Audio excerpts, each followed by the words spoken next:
What is humerus? Humerus is the bone of the arm. It is the longest bone of the upper limb. It has an upper end, a lower end, and a shaft. The upper end. The head is directed medially, backwards, and upward. It articulates with the glenoid cavity of the scapula to form the shoulder joint. The head forms about 1/3 of a spear and is much larger than the glenoid cavity. The line separating the head from the rest of the upper end is called the anatomical neck. The lesser tubercle is an elevation on the anterior aspect of the upper end. The greater tubercle is an elevation that forms the lateral part of the upper end. Its posterior aspect is marked by 3 impressions: upper, middle, and the lower. The intertubercular sulcus or bicipital groove separates the lesser tubercle medially from the anterior part of the greater tubercle. The sulcus has medial and lateral lips that represents downward prolongations of the lesser and the greater tubercles. The narrow line separating the upper end of the humerus from the shaft is called the surgical neck. The shaft. The shaft is rounded in the upper half and triangular in the lower half. It has 3 borders and 3 surfaces. Borders. The upper 1/3 of the anterior border forms the lateral lip of the intertubercular sulcus. In its middle, it forms the anterior margin of the deltoid tuberosity. The lower half of the anterior border is smooth and rounded. The lateral border is prominent only at the lower end, where it forms the lateral supracondylar ridge. In the upper part, it is barely transable up to the posterior surface of the greater tubercle. In the middle part, it is interrupted by the radial or spiral groove. The upper part of the medial border forms the medial lip of the intertubercular sulcus. Above, it's the middle.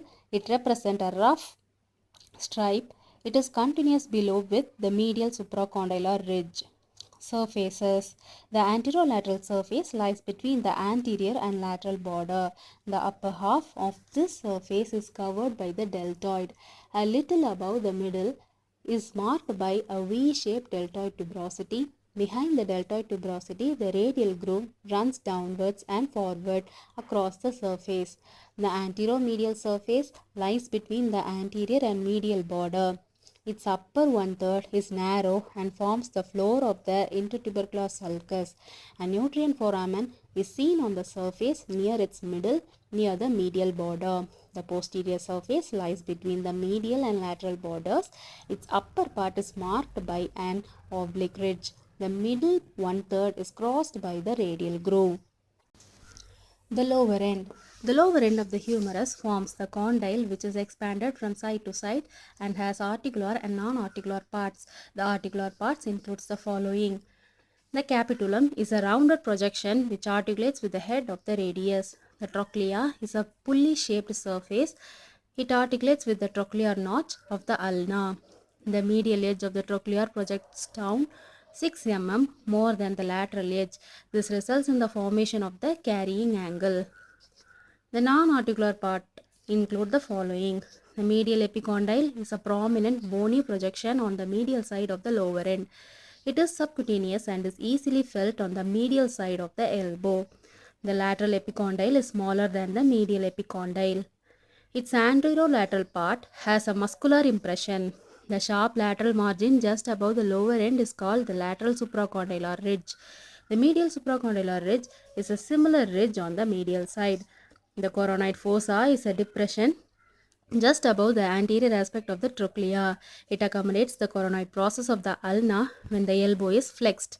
The radial fossa is a depression present just above the anterior aspect of the capitulum.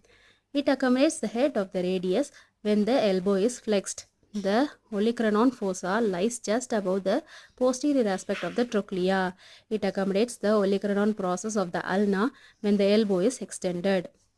How will you determine the side of the humerus?